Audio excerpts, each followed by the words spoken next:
मेरी वजह से अब्बू की जान गई। मुझे ऑनलाइन गेम की लत लग गई थी जिसमें आप बहुत सारे पैसे कमा सकते हो। भीमलाल अपना मोबाइल और पैसे देता था मुझे गेम खेलने के लिए। ज़्यादा पैसे कमाने की लालच में 2 लाख रुपए कर्ज हो गए मुझ पर। भीम लाला पैसों की वसूली के लिए हमारे पीछे पड़ गया था। उस दौरान अब्बू अजीज अंकल के साथ बिजनेस शुरू करने का प्लान बना रहे थे। अजीज अंकल के दिए हुए 60,000 रुपये मैंने चुरा लिए और भीमलाला को दे दिए। बस बाकी के 1,40,000 कब देगा? वही ब्याज के साथ? दे दूंगा, जल्दी दे दूंगा। लेकिन अब्बू को पता चल गया कि वो पैसे मैंने लिए। बता क्या किया तूने पैसे का? बताता क्यों नहीं क्या किया? अरे तू आज तेरी वजह से सब कुछ हुआ है।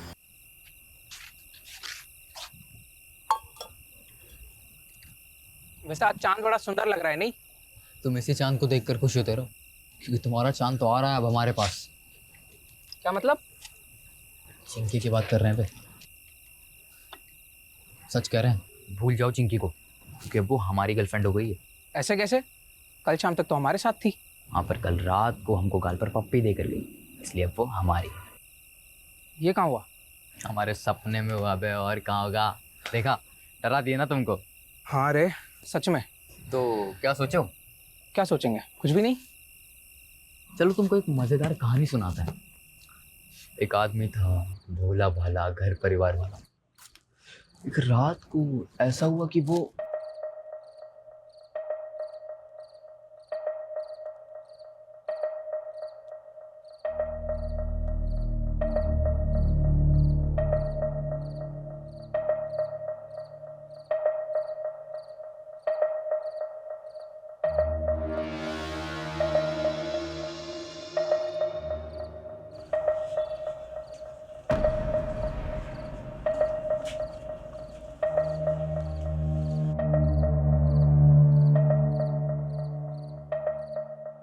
शमीम,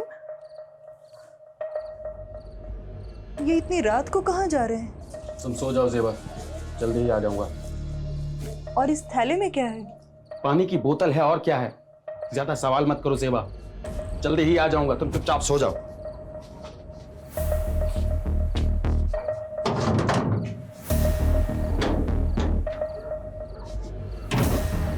फिर उस आदमी को पता नहीं क्या सूझी कि वो अपनी औकात भूल गया।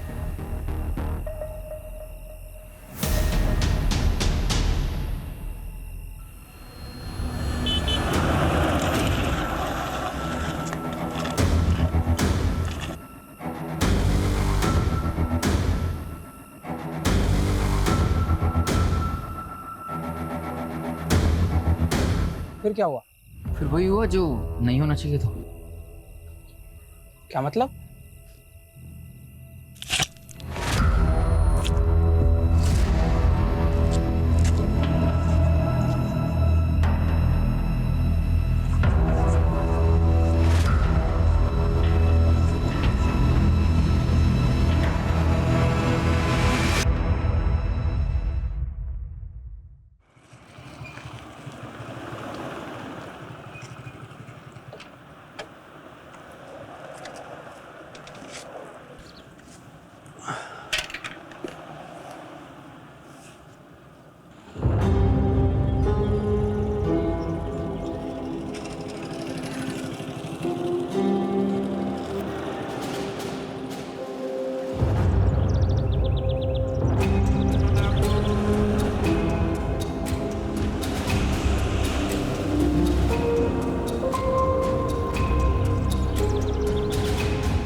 माल तो चोखा है।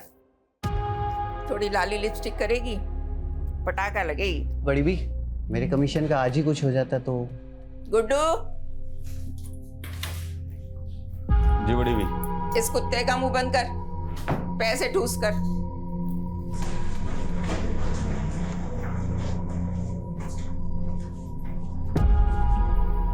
आज से ही काम शुरू करना है, तब तक यहीं रहना होगा, समझी? मुंह में जबान नहीं है क्या? भूख लगी है? खाना नहीं खाएगी तो रात भर कैसे टिकेगी? मैं खाना भिजवाती हूँ तुम्हारे लिए।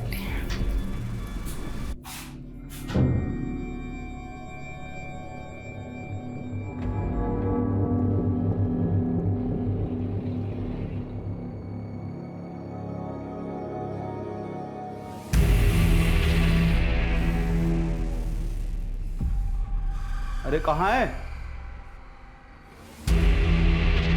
ए लड़की, कहाँ गई वो? वे कहाँ है वो?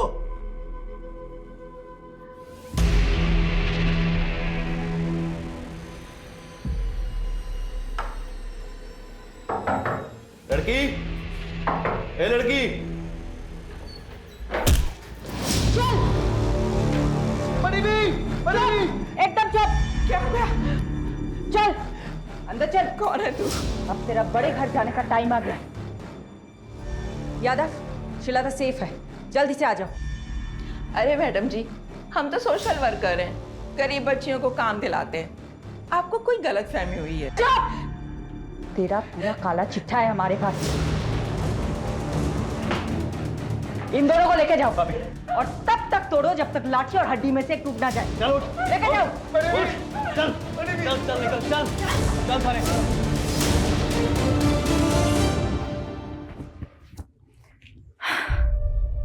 श्वेता बेटा, ठीक हो तुम? कुछ नहीं होगा तुम्हें, ओके? तुम सेफ हो। जल्दी से अपने मम्मी पापा के पास पहुंच जाओगी। डोमेस्टिक हेल्प सर्विस एजेंसी के नाम पर झारखंड, बिहार और नॉर्थ ईस्ट की लड़कियों को लाया जाता था और उन्हें डराकर, नशे की आदत डालकर प्रोस्टिट्यूशन में ढकेला जाता था। कौवा से वे अंडे, कोयला के लेवे। तू जलेबी ना तल चौधरी, सीधा बोल। बोलना क्या है सर जी, आप खुद ही समझदार हो। देखिए, मैंने अकेले ने कुछ भी नहीं किया है, ये एक टीम वर्क था। इस ऑपरेशन की सक्सेस के पीछे सबसे बड़ा हाथ सब इंस्पेक्टर अजय यादव का है। उनकी सूझबूझ और उनके खबरी नेटवर्क के सपोर्ट से ही हम इस गिरोह को पकड़ पाए हैं। Sub inspector Ajay Yadav, media को ब्रीफ दीजिए इस ऑपरेशन की।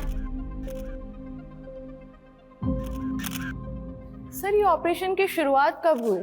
जी वो 7 महीने पहले कोची पुलिस के पास एक औरत ने मिसिंग रिपोर्ट लिखाई थी, अपनी बेटी श्रीलता की।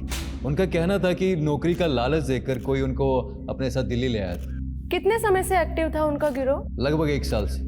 और यहाँ से हमने 18 लड़कियों को रेस्क्यू किया, जिनको सेम मोडस ऑपरेंडी से ट्रैप किया गया था। हमने अभी तक एक ही गिरोह को पकड़ा है।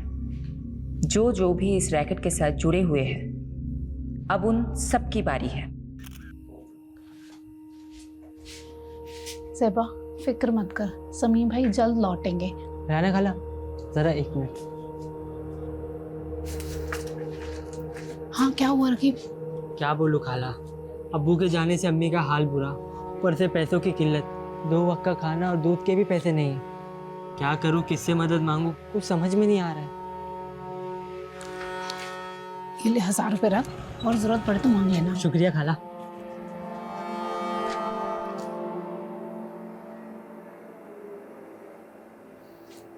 अजीज, शमीम का कुछ पता चला क्या? पुलिस ने कहा है कि वो पता लगाएगी शमीम का। वैसे मुझे नहीं लगता वो लोग कुछ करेंगे।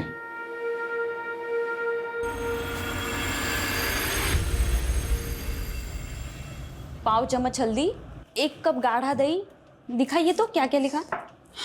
ये देखो। अरे मैडम, ये क्या लिख दिया आपने?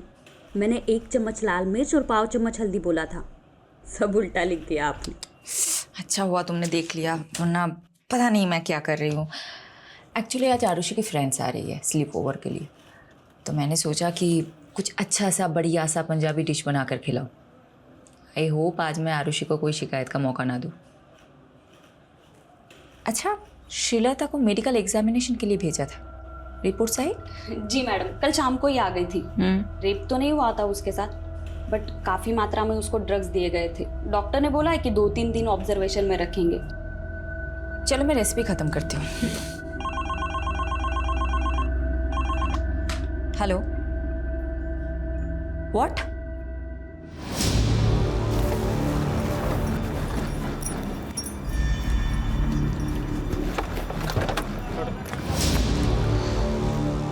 जैन मैम, लाश का चेहरा कुचला गया है, आइडेंटिफाई करना मुश्किल होगा।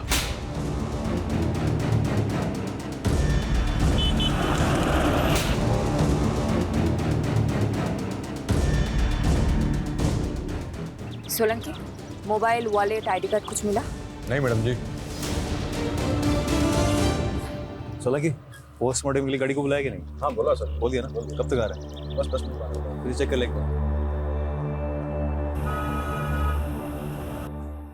दी, देखो मैंने लाइट ऑन कर दी, कैसा लग रहा है? Very good Rohan. जब तू बड़ा होगा तेरे फ्रेंड स्लीप ओवर के लिए आएगा ना, मैं भी चुपचाप लिविंग रूम में चली जाऊंगी। Living room? मैं तो जाऊँ लिविंग रूम में? एक ही रात की तो बात है रोहन। मैंने इतनी मेहनत की हमारा रूम साफ करने में, मैं नहीं जाऊंगा कहीं भी। ए चैम्प, तू एक काम कर, तू ना मेरे रूम में आ जा। ये लोग गर्ल्स नाइट आउट करेंगे तो हम भी बॉयज नाइट आउट करेंगे। मतलब मम्मी आज फिर से डिच करने वाली है? एक और झूठा प्रॉमिस किया मम्मी ने। जाने देना आरू, ये सोच कि तेरी फ्रेंड कितनी लकी है। अगर तेरी मॉम होती तो वो फिर से नई पंजाबी डिश ट्राई करती और हम लोगों को खिलाती, और हमें भी छोटी मोटी तारीफ करनी पड़ती। अभी एक काम करते, तुम लोगों का रूम फिर से सेट करते। ओके, चलो चलो चलो चलो। क्राइम सीन के पास और कुछ नहीं मिला, मर्डर वेपन भी नहीं। मैडम, पोस्टमार्टम रिपोर्ट आ गई। तो विक्टिम की उम्र 45 से 50 के बीच में, और हाँ, उसका खतना भी हुआ था। मतलब मुस्लिम था? और बॉडी पे 10 से ज्यादा घाव थे। तो घाव को देख के ऐसा लगता है जैसे तेजदार शूले से किए गए। मर्डर कब हुआ होगा? बॉडी तो काफी सड़ चुकी है, देख के लगता है 4 से 5 दिन तो हो ही क्यों। मैडम, एक काम करता हूँ, विक्टिम के डिस्क्रिप्शन से मेल खाती हुई मिसिंग रिपोर्ट में आसपास के थाने में चेक करवाता हूँ। वैसे मैडम, मैं एक बात बताना भूल गई। हॉस्पिटल से कॉल आया था, श्रीलता की हालत अब काफ़ी बेहतर है। 1-2 दिन में डिस्चार्ज मिल जाएगा और परसों की ट्रेन है उसकी। पारुल, एक काम करना, कल तुम श्रीलता से मिलना। और ये लो, इस पैसों से उसे एक मोबाइल खरीद देना। और परसों तुम खुद जाना उसे स्टेशन छोड़ने। ओके? शेल्टर होम की केयरटेकर जाने वाली मैडम। फिर भी जाना है तुम्हें। यादव सर ना सही कहते हैं, आप हर केस को काफी पर्सनली क्यों ले लेते हो? जब तुम खुद माँ बनोगी तब समझ जाओगे। मैडम, किस्मत साथ दे रही है हमारा इस केस में। ओके। विक्टिम की डिस्क्रिप्शन से मेल खाती हुई मिसिंग रिपोर्ट हमें मिल गई। डिटेल्स बताना। डिटेल्स मैम, 6 दिन पहले नॉर्थ दिल्ली के निर्मल नगर थाने में शमीम खान नाम के एक आदमी की मिसिंग रिपोर्ट लिखाई गई थी। उम्र 45 साल, बीवी और बच्चे के साथ रहता था। बीवी और बच्चे का नाम क्या है? बीवी का नाम ज़ेबा है और बच्चे का नाम रकीब।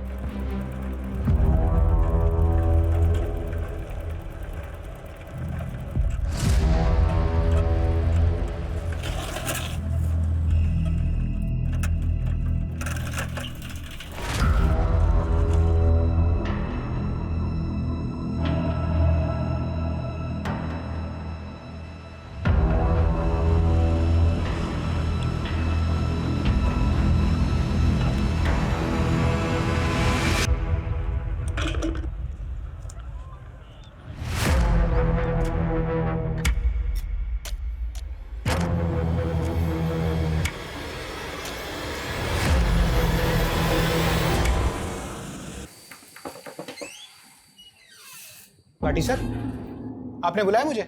इधर आ, ये देख जरा। क्या हुआ सर? धोखा है मेरे साथ, धोखा। नहीं सर, मैं तो रोज 9 घंटे की पाली खत्म करके ही निकलता हूँ।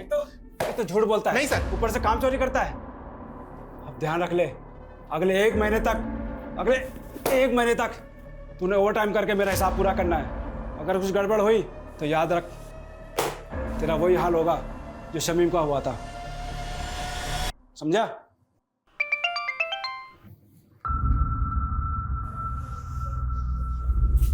ये क्या है?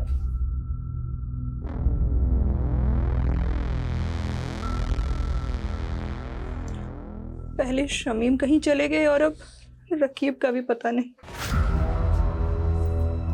कुछ पता चला रकीब का? नहीं लेकिन मैंने रकीब के कुछ दोस्तों से बात की। रकीब ने किसी को 1000 रुपए दे के बंदूक खरीदी है। रकीब बंदूक क्यों खरीदेगा? रकीब! रकीब! क्या हुआ बेटा? क्या हुआ? क्या हुआ रकीब? इसको खड़ा करो। क्या हुआ बेटा? रकीब ये गाँव कैसे? और बंदूक क्यों खरीदी तूने? कुछ गलत किया है तूने? बोल बेटा, बोल। कहीं इन सब का ताल्लुक शमीम भाई के गायब होने से तो नहीं है? क्या जानता है तू शमीम भाई के बारे में?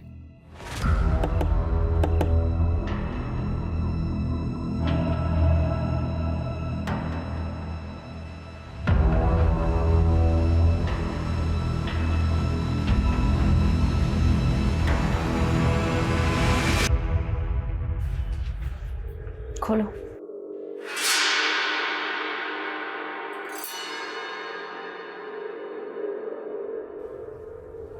नहीं, ये मेरे शौहर नहीं है। ये शमीम भाई नहीं है मैडम। चलो ज़ेबा। रुकिए। सोलंकी। लाश पे ये कपड़े थे।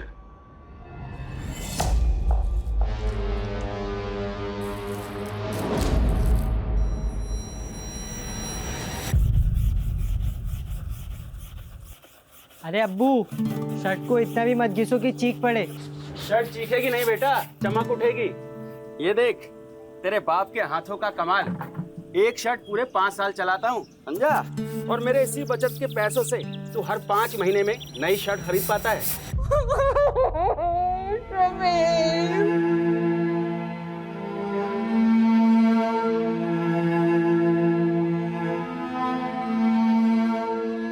देखिए, मैं जानती हूँ ये सही समय नहीं है बात करने का, लेकिन शमीम की हत्या हुई थी और हत्या को 6 दिन हो चुके हैं।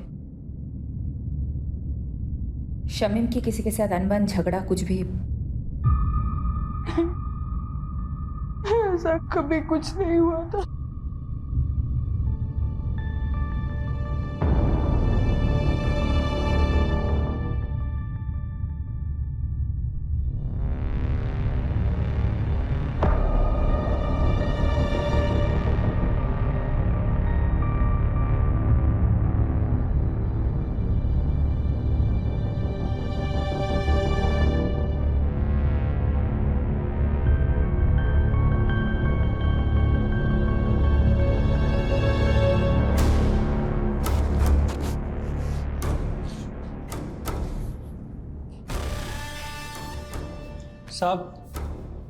साहब वो बड़े साहब से मिलना था।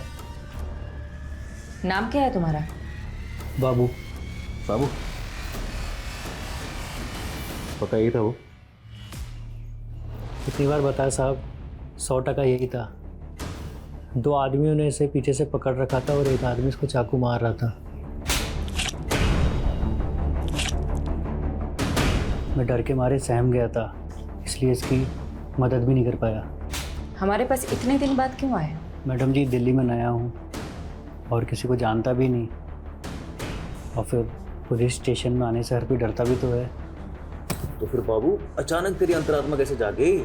हाँ साहब, पेपर में पढ़ा कि इसका कातिल अभी तक नहीं मिला, तो मुझे ख्याल आया कि वो किसी का पति, किसी का भाई होगा शमीम, और उसे इंसाफ तो मिलना चाहिए ना। पर मैम, मुझे किसी लफड़े में नहीं फंसना। बाबू, मेरी बात अच्छे से सुनो जी। इस शामीम को 3 लोगों ने मारा है। उनका हुलिया पहचान सकते हो? चित्र बनवा सकते हो? शक्ल तो याद है मुझे मैम, रोज रात को सपने में आते हैं तीनों कमीने।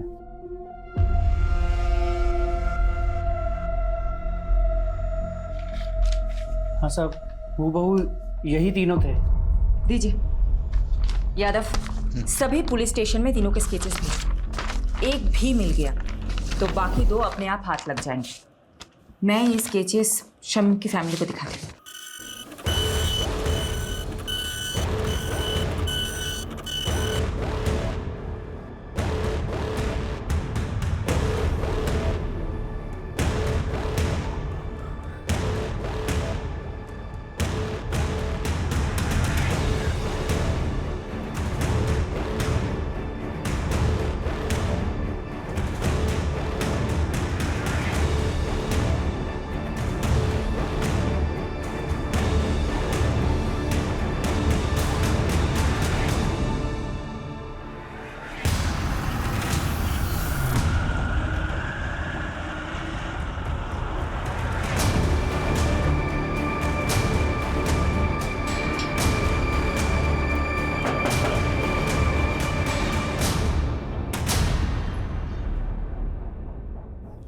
ज़ेबा, तुमने हमें बताया था कि शमीम की किसी के साथ दुश्मनी नहीं है, लेकिन हमें एक आई विटनेस मिला है जिसने 3 लोगों को शमीम को मारते हुए देखा था। तीनों कुछ ऐसे दिखते हैं। मैंने इन्हें पहले कभी नहीं देखा।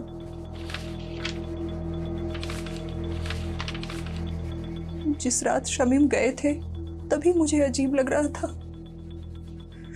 मैंने उनसे पूछा भी था, ये इतनी रात को कहाँ जा रहे हैं? ज्यादा सवाल मत करो ज़ेबा, जल्दी ही आ जाऊंगा, तुम चुपचाप सो जाओ।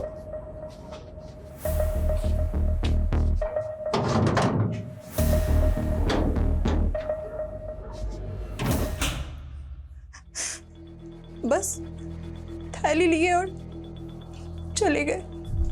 मैडम, ये बात मिसिंग रिपोर्ट में नहीं थी और ना ही कोई ऐसा बैग मिला क्राइम सीन पे। क्या था उस थैली में? शमीम ने बोला कि पानी की बोतल है, पर हाँ, जिस दिन से वो गए हैं मेरे घर से एक छुरा गायब है। ज़ेबा, तुम्हें कुछ भी याद है हमें बताना, ओके? जी। राकीब, तुम हमें कुछ बताना चाहते हो? ये चोटें कैसे लगी है तुम्हें? वो कल रात मेरे दोस्त करीम से लड़ाई हो गई मेरी। शमीम घर से छुरा लेके निकला था, कहीं ऐसा तो नहीं शिकारी खुद ही किसी का शिकार हो गया? हो सकता है मैडम। वैसे राकीब का घाव देखकर मुझे तो लगा कि वो जरूर कुछ ना कुछ जानता होगा। सकते से पूछे क्या? नहीं नहीं, माइनर है, कोई और तरीका आजमाना होगा। यादव कहाँ है? बोल तो रहे थे कि यही आएंगे, पूछती हूँ। काट दिया, कोई और एंगल टटोल रहा होगा। यही तो करता है वो। ये क्या है? शमीन खान आपकी फैक्ट्री का वर्कर था। इन तीनों में से किसी एक ने उसको मारा हो सकता है। तो इन तीनों में से आपकी फैक्ट्री का कोई था, आप जानते होंगे? 150 वर्कर है मेरी फैक्ट्री में। सबकी शक्ल ना मुझे याद रहती है ना मुझे याद रखनी है। कहीं ऐसा तो नहीं आपने इन तीनों लोगों को शमीम खान को मारने की सुपारी दी थी? मैंने तो ऐसा भी सुना है कि आप अपने फैक्ट्रीज के वर्कर्स को मारते भी हैं। ए इंस्पेक्टर, ज्यादा मत उड़, तू जानता नहीं मैं कौन हूं। पुलिस वाले को तो हो सकता है। बहुत आकड़ है ना तेरे में, आज सब निकालता हूं। चल चल।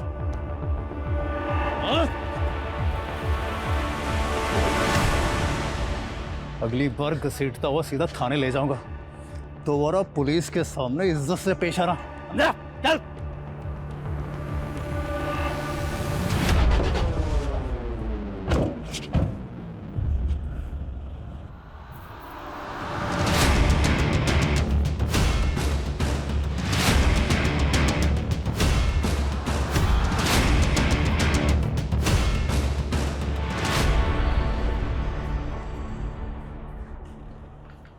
श्रीलता की रात की ट्रेन है ना?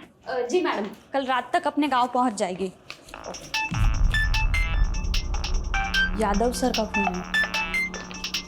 स्पीकर पे रखें। हेलो सर, कहाँ हो आप? शमीम जिस फैक्ट्री में काम करता था वहीं गया था पूछताछ करने के लिए। पर पारुल एक काम करना, अभी मैडम को मैं बताना। यादव, फोन स्पीकर पे है। सॉरी मैडम, वो मैं पूरी इन्वेस्टिगेशन होने के बाद आपको बताना चाहता था। क्या बोलूं तुमको? Okay.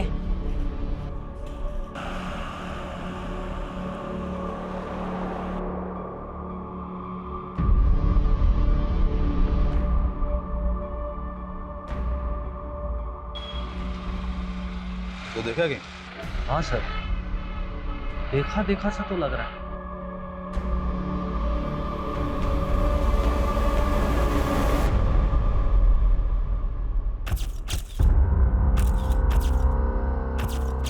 Meenakshi, I'm gonna miss you. उम्र 55 की लेकिन दिल बचपन का है तुम्हारा। 2 दिन के लिए तो जा रहे हो, महीनों के लिए नहीं। हाँ, लेकिन शादी के इतने सालों में भी 2 दिन भी मैं तुमसे दूर कहाँ रहा हूँ कभी। डॉक्टर हर्षवर्धन, मैं तो रेडी थी सूरत जाने के लिए, तुम ही ने तो मना किया ना। अब 2 दिन के लिए तुम मेडिकल कॉन्फ्रेंस में जाके क्या करती? नेक्स्ट मंथ मॉरिशस में एक मेडिकल सेमिनार है, उसमें चलेंगे ना साथ? ठीक है, चल बाय।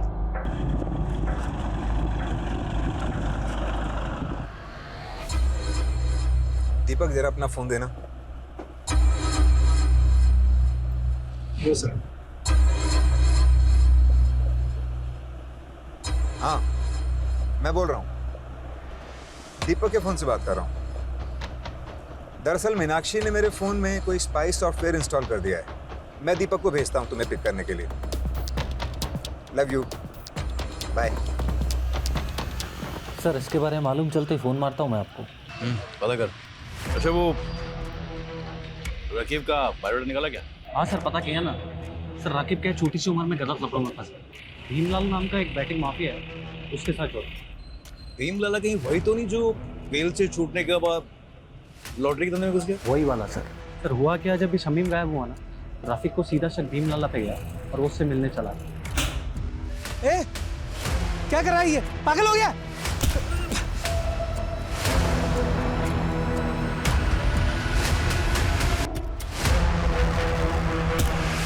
सर मारने गया था, मार खा के आ गया। सब मेरी गलती, मेरी वजह से अब्बू की जान गई। मुझे ऑनलाइन गेम की लत लग गई थी, जिसमें आप बहुत सारे पैसे कमा सकते हो। भीमलाला अपना मोबाइल और पैसे देता था मुझे गेम खेलने के लिए। ज़्यादा पैसे कमाने के लालच में 2 लाख रुपए कर्ज हो गए मुझ पर। भीमलाला पैसों की वसूली के लिए हमारे पीछे पड़ गया था। उस दौरान अब्बू अजीज़ अंकल के साथ बिजनेस शुरू करने का प्लान बना रहे थे। अजीज़ अंकल के दिए हुए 60,000 रुपये मैंने चुरा लिए और भीमलाला को दे दिए। बस बाकी के 1,40,000 कब देगा? वही ब्याज के साथ? दे दूंगा, जल्दी दे दूंगा। लेकिन अब्बू को पता चल गया कि वो पैसे मैंने लिए। बता क्या किया तूने पैसे? बताता क्यों नहीं क्या किया? अरे तू आज तेरी वजह से सब कुछ हुआ है। माफ कर दो।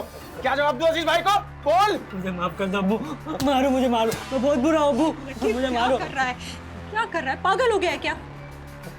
सुन बेटा, क्या हुआ है? हाँ, हमें बता क्या हुआ है, हम कोई तरकीब निकालेंगे। बोल बेटा। लाला जी, मैं धीरे धीरे आपका सारा कर्ज चुका दूंगा। धीरे धीरे नहीं, जल्दी जल्दी। 15,000 रुपये महीना चाहिए मेरे को तेरे से। तू 15,000? पर लाला जी इतनी तो मेरी कमाई भी नहीं है, कहाँ से लाऊंगा मैं 15,000? ठीक है, हर महीने 5,000 रुपये, उससे 1 पैसा कम नहीं। अब्बू ने कई महीने तक पैसे दिए, लेकिन फिर भी काफ़ी रकम बाकी थी। उसका ब्याज बढ़ता ही जा रहा था। क्या उस रात शमीम लाला को मारने उसके घर गया था क्या?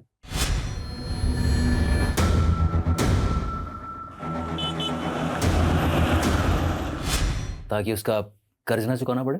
लगता तो ऐसा ही है मुझे, इसलिए मैं लाला से अब्बू की मौत का बदला लेना चाहता था।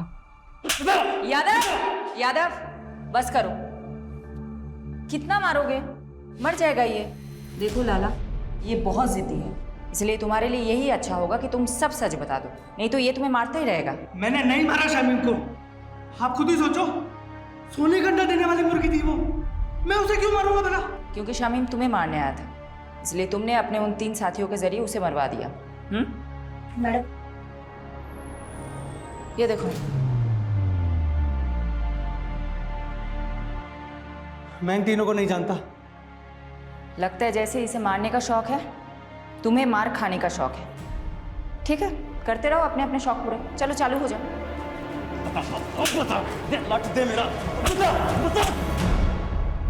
आई will call you back. Deepak. जी मैम। साहब को छोड़ा है एयरपोर्ट? जी मैम, छोड़िए। रास्ते में कहीं रुके थे? नहीं तो मैडम, घर से सीधा क्लिनिक और फिर क्लिनिक से शाम को एयरपोर्ट। तो गाड़ी रोहिणी में क्या कर रही थी दोपहर को?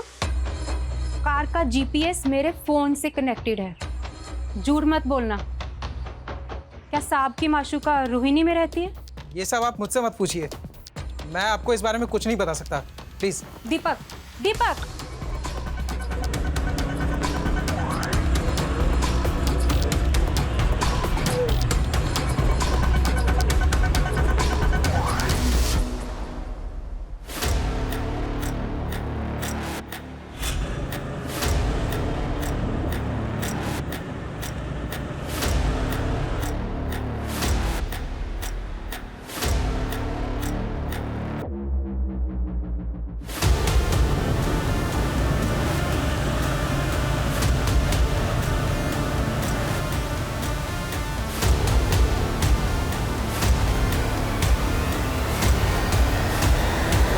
मैडम जी, हम गंगा मैया की कसम खा के कहते हैं, हमने किसी शमीम को नहीं मारा। झूठ मत बोल।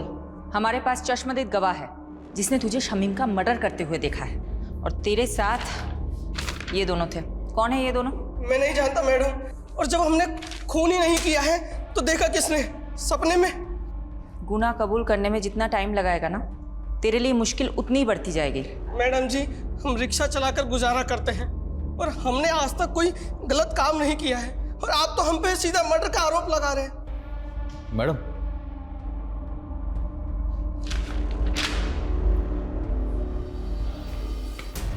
बोलो। जीतू के बारे में पता किया मैंने। उसकी नॉलेज काफ़ी शरीफ आदमी है, कोई क्रिमिनल रिकॉर्ड भी नहीं है इसे। हो सकता है ये मर्डर से डेब्यू किया हो। इसे थोड़ी अपनी वाली ट्रीटमेंट दो, शायद सच उगल दे। तो मैं पारुल को बोलती हूँ, शहर के सारे पुलिस स्टेशन में पता करे जीतू का कोई क्रिमिनल रिकॉर्ड है या नहीं।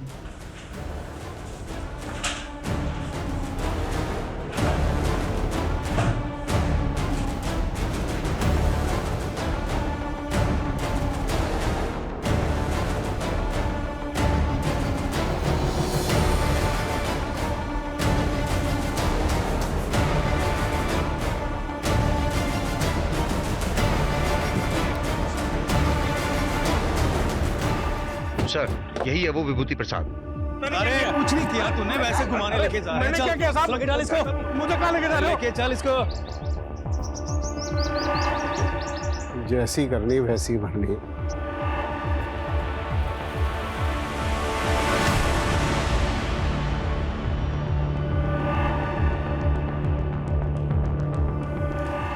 मैम, यही है वो आदमी जिसने उसको चाकू मारा था।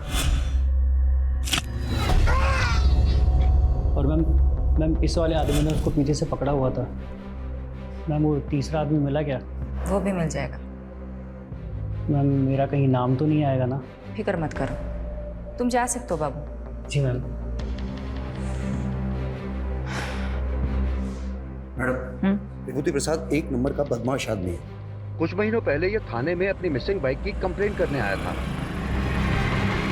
सब रोकी साहब, यही करो चोर। सर ये झूठ बोल रहे हैं, हमने कोई बाइक चोरी नहीं की, बल्कि यही हमें परेशान करता रहता है। सब ये एक नंबर का झूठा है साहब। क्या सबूत है तुम्हारे पास? सबूत है हमारे पास, ये देखिए। ये आप ही का बेटा है ना? हाँ सर। बुलाइए इसे। साहब ये झूठ बोल रहे हैं, इनकी बाइक रास्ते में खड़ी थी, वो तो मैंने बस साइड कर दी। बाइक तो चोरी हुई है ना, और आखिरी बार बाइक के साथ आपके लड़के को देखा गया था, इसलिए पूछताछ के लिए इसे हमें थाने ले जाना पड़ेगा। चलो। मैडम, वो बाइक तो बाद में मिल गई, लेकिन कुछ दिनों बाद विभूति फिर से आया। आप मार डालो, देखिए ना, पता नहीं कौन से जन्म का बदला ले रहे हैं बाप बेटा मुझसे। ये क्या नाटक है विभूति? नाटक नहीं, अटैक हुआ मेरे पे, अटैक इसके बेटे ने किया साहब। सर ये झूठ बोल रहा है, पहले भी इसने मेरे बेटे को फंसाया, अब दोबारा फंसा रहा है मेरे बेटे को। देखिए अनिल जी, डॉक्टर ने इन्हें एग्जामिन किया है और इसीलिए हम लोग यहाँ पर आए हैं। हमें आपके बेटे से कुछ पूछताछ करनी है, बुलाइए उसे। सर वो घर पे नहीं है। आप अपना तलाशी लीजिए अंदर। वो घर पे नहीं है, मेरा यकीन कीजिए। ठीक है, वो जैसे ही घर पर आए भेजो उसे हमारे पास। जी। इन्वेस्टिगेशन से पता चला कि अनिल और उसका बेटा वाकई शरीफ आदमी है, लेकिन ये विभूति एक नंबर का सरफिरा है। ये विभूति उन लोगों को क्यों परेशान कर रहा था? दरअसल मैडम, ये अनिल और उसके बेटे की जमीन हथियाना चाहता था, वो भी सस्ते दामों में, और अनिल उसे बेचना नहीं चाहता था। बस तभी उसने ये ड्रामा खेला। कौन था तेरा तीसरा साथी? कौन तीसरा साथी? क्या कह रहे हो आप? देख विभूति, सीधी तरह बता दे, शमीम के खून में तेरे और जीतू के अलावा वो तीसरा बंदा कौन था? वरना बहुत पीटेगा तू। हाथ मत लगाना मुझे, वरना पूरे डिपार्टमेंट को कोर्ट में घसीटूंगा मैं। तू यहाँ से जाएगा तब ना। तुझे क्या लगता है झूठा केस फाइल करना सिर्फ तुझे ही आता है? हम भी कर सकते हैं। मैडम, फोन है आपके लिए। हेलो। शिफाली दी, मैं श्रीलता। श्रीलता, कैसी हो तुम? मैं ठीक हूँ, थैंक यू दीदी। ये लीजिए, अम्मा से बात कीजिए। मैडम, आप हमारे लिए भगवान, आपका बहुत बहुत थैंक यू। अरे आप मुझे थैंक यू मत बोलिए, आप बस अपना और श्रीलता का ख्याल रखिए, उसे खूब पढ़ाइए। मैं आपके टच में रहूंगी। जी मैडम। बाय। हाँ यादव बोलो। मैडम स्केच वाले तीसरे बंदे का पता चल गया, मैं घसीटते हुए उसे थाने लेकर आता हूँ, आप वेट कीजिएगा। बस बस बस यही है सर। ठीक है, यही मैंने सर, एक बार आप बंदे को देख लीजिए फिर दे दीजिए। क्यों, क्या हुआ? स्केच से शक्ल तो मिलती है ना? स्केच से शक्ल तो हूबहू मिलती है, तो लेकिन फिर भी मुझे डाउट हो रहा है। क्या मतलब, कोई डाउट है क्या? अब सर आप खुद ही देख लीजिए। क्या बकवास है ये? आप कह रहे हैं कि मैंने, डॉक्टर हर्षवर्धन ने एक फैक्ट्री वर्कर का कत्ल किया है, वो भी किसी सिरफिरे और ऑटो रिक्शा वाले के साथ मिलकर? देखिए डॉक्टर हर्षवर्धन, हमारे पास आपके खिलाफ सबूत हैं। आप जानते हैं हम किससे बात कर रहे हैं? देखिए अब जो भी है, हम सिर्फ अपना प्रोसीजर फॉलो कर रहे हैं। ठीक है, तो अब मैं प्रोसीजर ही फॉलो करूंगा, और अब मैं नहीं, मेरा लॉयर आपसे बात करेगा।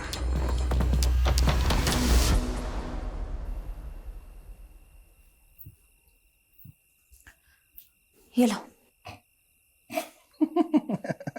हाँ हाँ, सब हंस रहे हैं मुझ पर, तुम भी हंस लो। सॉरी शिफाली, लेकिन ये तुम्हारा यादव है ना, जोश में होश को बैठता है। गलती सबसे होती है, इट्स ओके। ये गलती नहीं, ब्लंडर था। सीमोन किसी आई विटनेस ने बोल दिया और तुम लोग शहर के नामी डॉक्टर हर्षवर्धन को अरेस्ट करने के लिए निकल पड़े। क्या फायदा हुआ? 5 मिनट में उसका वकील उसकी बेल करा के चला गया। तुम वकील लोग ना कभी पुलिस की प्रॉब्लम नहीं समझोगे। तुम लोगों को मजा आता है कानून के लूप होल्स को निकाल के मुजरिम को बचाने में। तो अब तुमने ये डिसाइड कर लिया कि डॉक्टर हर्षवर्धन मुजरिम है? नहीं नहीं, मैं एक जेनरिक बात कर रही थी। देखो, डॉक्टर हर्षवर्धन को हमने पूछताछ के लिए बुलाया, उसका एक बेस था, एक आई विटनेस है जिसने सस्पेक्ट का स्केच बनवाया है। वो हुलिया बिल्कुल मैच करता है डॉक्टर हर्षवर्धन से। इस ब्लाइंड केस में ये एक ही तो स्ट्रॉन्ग पॉइंट है हमारे पास। एक सेकंड, अब मुझे समझ में आ रहा है, अब मुझे एक्चुअल में समझ में आ रहा है क्यों हम गोल गोल घूम रहे थे इस केस में। Thank you for your help. Sorry madam, मेरी वजह से आपको कमिश्नर सर से बात सुननी पड़ी। यादव, ये सब कुछ छोड़ो। पारुल, मुझे इतना बताओ, विभूति प्रसाद, ऑटो ड्राइवर जीतू और डॉक्टर हर्षवर्धन, इन तीनों के कॉल रिकॉर्ड्स चेक किए? जी मैडम, शक करने वाली कोई बात नहीं मिली। इन तीनों के बीच में कोई कम्युनिकेशन? पिछले 1 साल के कॉल रिकॉर्ड्स में तो इन लोगों की आपस में कोई बात नहीं, और ना ही इन तीनों में से किसी का फोन लोकेशन क्राइम सीन के पास मिला। नाउ थिंक, तीनों अलग अलग एरिया के लोग हैं। इन तीनों का आपस में या शमीम के साथ दूर दूर तक कोई कनेक्शन नहीं मिला। इन तीनों को शमीम से जोड़ने वाला एक ही इंसान है, बाबू। और एक खास बात, ये आई विटनेस बाबू खुद चलकर हमारे पास आया था, राइट?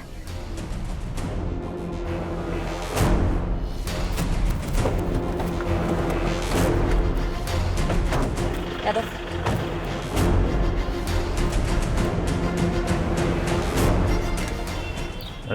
आसपास पता करो बाबू कहाँ है।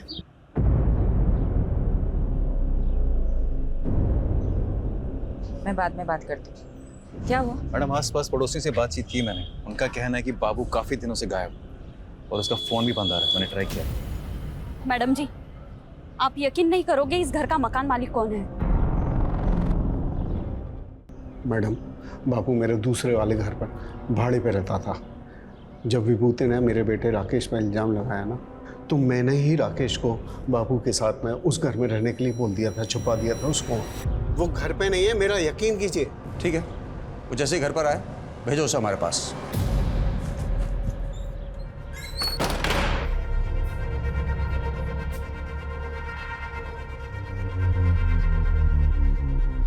हाँ राकेश, तुम जहाँ हो वहीं रहना, तुम अभी घर मत आना। फिर मैडम, राकेश ने बाबू को विभूति के बारे में सब कुछ बता दिया कि वो कैसे हमको तंग करता था। बाबू ने हमको कहा कि वो हमारी मदद करेगा, और बाबू ने झूठी गवाही दी ताकि विभूति पर खून का इल्जाम लग जाए। और आप उसे सबक सिखा सके, राइट? जी हाँ मैडम, लेकिन मैडम आप नहीं जानती कि विभूति ने हमको किस कदर तंग करके रखा हुआ था। अच्छा ये बात बताओ, बाबू ने फोकट में मदद की तुम्हारी? जी मैडम। ये बाबू कहाँ है? मैडम पता नहीं, 3-4 दिन से घर बंद करके कहीं गायब हो गया मैडम।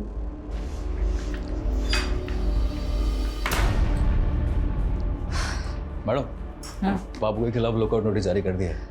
एक बात मेरी समझ में नहीं आ रही, ये बाबू अनिल की मदद करने के लिए मर्डर केस में झूठा बयान देने जितना बड़ा रिस्क क्यों लेगा? मैडम, हो सकता है बाबू शमीम के मर्डर में इन्वॉल्व हो और खुद गवाही देकर अपने शक की पॉसिबिलिटी खत्म करना चाहता हो। पॉसिबिलिटी है। तो बाबू और शमीम का क्या कनेक्शन है? ढूंढते हैं, कुछ तो निकलेगा। मैडम जी, बाबू के पुराने रिकॉर्ड्स चेक कर रही थी। आज से ठीक 5 महीने पहले तक वो फरीदपुर सिकंदराबाद में रहता था। शायद वहां से कुछ इन्फॉर्मेशन मिले।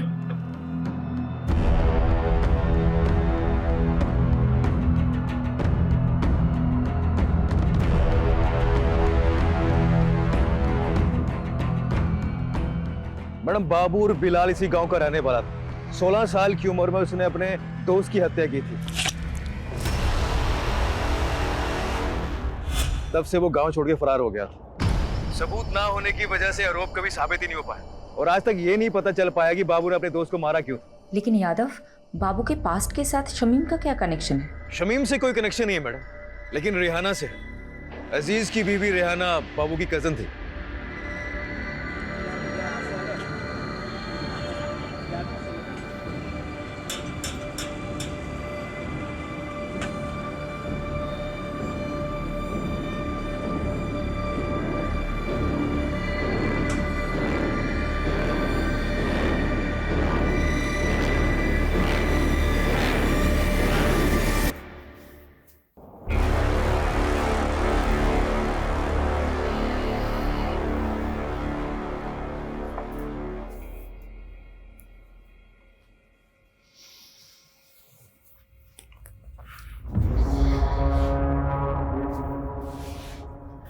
बस ज़ेबा, कब तक ऐसे चलेगा? मैं तुम्हें अपना बनाना चाहता हूँ, तुमसे निकाह करना चाहता हूँ। अजीज, हमारे बीच जो कुछ भी हुआ वो गलत था, जिसकी सजा भुगत रही हूं मैं। शमीम की रूह को मैं और तकलीफ नहीं देना चाहती। ऐसा मत करो ज़ेबा, मैंने सब कुछ तुम्हारे लिए किया है।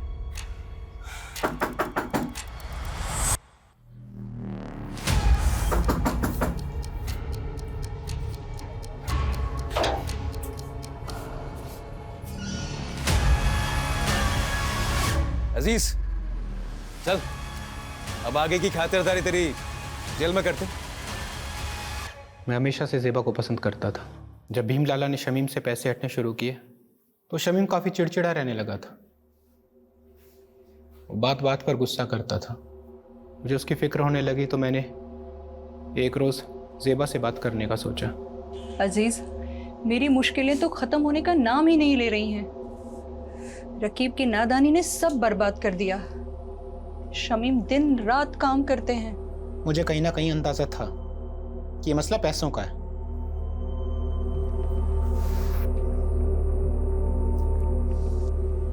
ये रखो, रखो इसको। और हाँ, ना ये कर्ज है ना एहसान।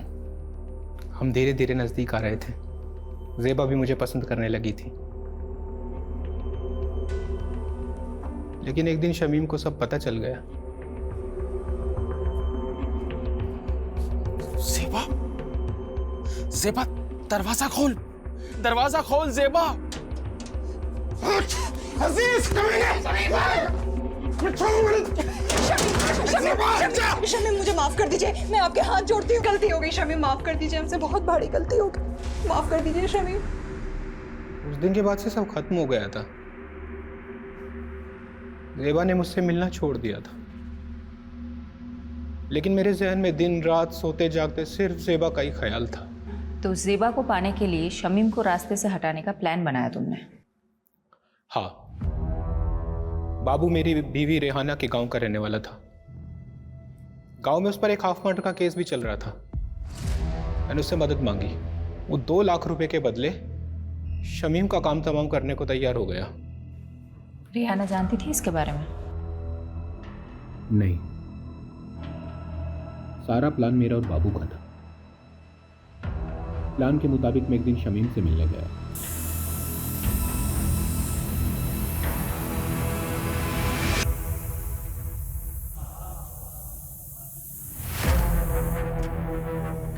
शमीम भाई, मैं अपनी गलती पे बहुत शर्मिंदा हूँ, इसीलिए मैंने शहर छोड़कर हमेशा के लिए मुंबई जाने का फैसला किया है। इसके बाद मैं अपनी शक्ल आपको कभी नहीं दिखाऊंगा, बस जाने से पहले दिल खोल कर आपसे बात करना चाहता था। क्या आप मुझसे मिलने आएंगे एक बार? जरूर आऊंगा जी। मेरी तरह शमीम के मन में भी साजिश पनप रही थी। उसने जो देखा था वो भूल नहीं पा रहा था। वो भी मेरी जान का प्यासा था।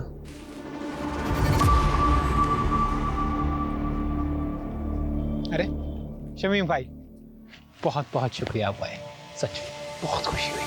पर अब अफसोस होगा कमीने, तेरे को छोड़ूंगा नहीं। तूने मेरे साथ गद्दारी की। माफ करना शमीम भाई, लेकिन ज़ेबा सिर्फ मेरी है।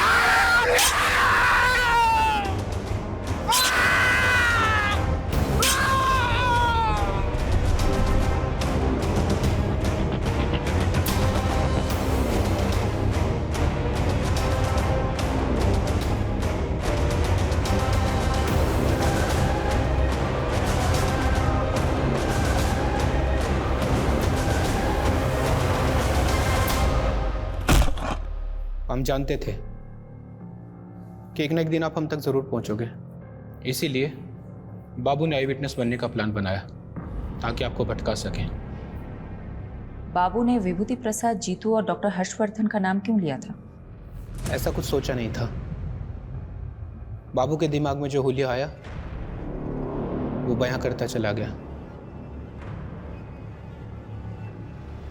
इरादा सिर्फ आपको भटकाने का था।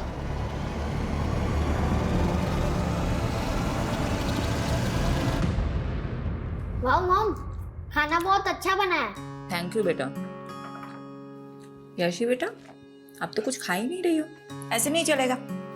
ये मैंने स्पेशली तुम्हारे लिए बना, खा लो। ये लो, थोड़ा खा लो। मुझे तो लगा था हमारी शायद फ्लॉप होने वाली है, ये तो हिट हो गई।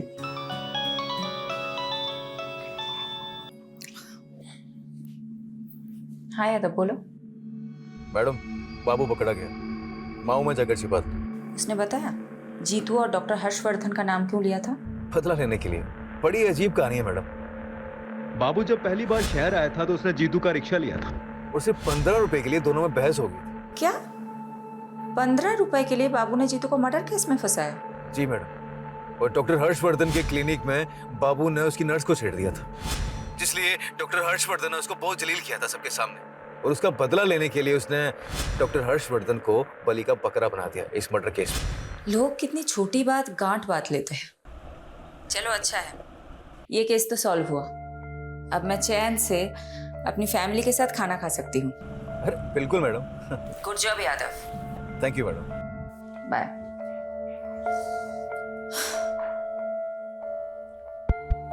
अच्छा सुनो, तुम सब कौन सी मूवी देखोगे, एक्शन या कॉमेडी? Action movie. चलो चलो, खाना खत्म करते हैं, आ जाओ।